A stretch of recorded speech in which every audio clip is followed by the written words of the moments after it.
Hillary Clinton's emails this time on the program. Joining me for that conversation, Andrea Steele, the president and founder of Emerge America. David Graham, a writer at The Atlantic, and Bradley Moss is a national security attorney, also senior associate counsel at the firm Mark Zaid, PC. Bradley Moss, let me start with you. Are the definitions written into statute hard and fast in a way that just defines very easily the judgment call that has to be made?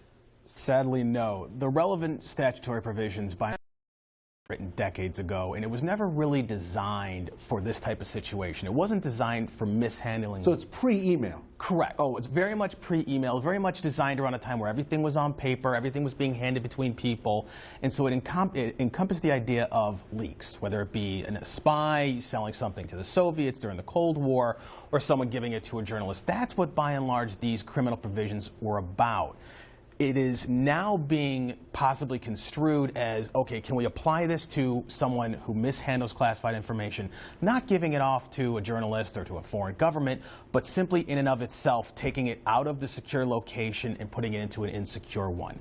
Mishandling of classified information happens every day. There's thousands upon thousands of people with security clearances. It's human error. They all do it. But by and large, it almost never goes to a criminal proceeding because it's almost always handled as an administrative matter.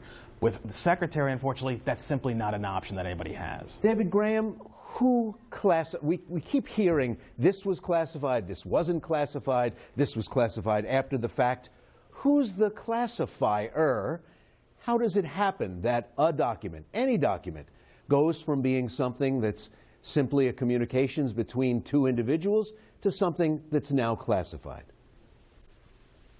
And this is one of the problems. You have multiple levels of classification, you have different times of classification. So one of the major debates here is whether the materials were classified when they were sent but are not classified now. We know some of them are classified now but were not at the time. And the question is whether there's an issue there.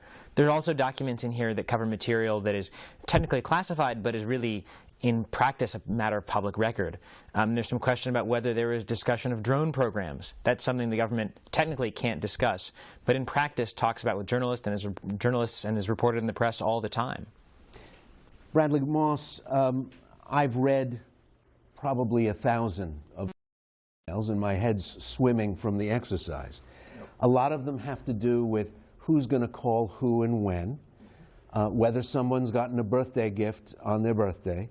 But some of them have to do with meetings with foreign leaders, meetings by elected officials with foreign leaders who are sending some back-channel information to the secretary. How do we stratify these different kinds of communications that were all handled by the same human beings over the same communications channel? Well, it's a very good question. I mean, and what you do have here, and David laid it out, was the question of what was classified at the time and what is currently classified, and what was retroactively classified in terms of these documents. So there's a lot of, I want to say, sloppiness and a lot of spillage that happened, which happens a lot with people in the government, especially those holding clearances, in which they're typing off an email on their unclassified government system, and they let something they know to be classified to some extent, or they wouldn't have a reason to believe is classified, spill into the email. That happens a lot. But what is critical for here, what people, trying to figure out if Hillary Clinton is truly at risk, if she truly could be indicted, is whether or not the information in these emails was born classified. If it was classified at the moment it was created in those emails, whether she sent it or received it. And if it was, it doesn't matter if it was the private server or an unclassified government email system. You cannot do that. End of discussion. Do not pass go. Andrea Steele, as we all know, the former secretary is running for president, so inevitably any word that gets breathed about any of this ends up in the realm of politics. So how do we remove the political from the legal, or can we? Well, I think definitely we can. I work at an organization where we are trying to recruit Democratic women to run for office at every level.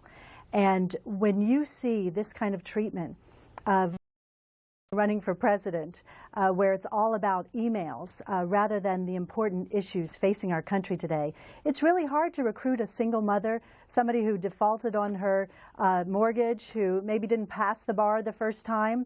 It's really a challenge for us. So I think absolutely we can remove that barrier and separate the two, and really let's start talking about the issues. Let's talk about the Republican frontrunner who is sexist, has said the most terrible things about all kinds of people, the kinds of things that I'm certainly telling my children not to say, talking about body parts. We need to be talking about that more and really calling out that completely unacceptable behavior. It sounds like you're saying that this is happening because Mrs. Clinton is a woman.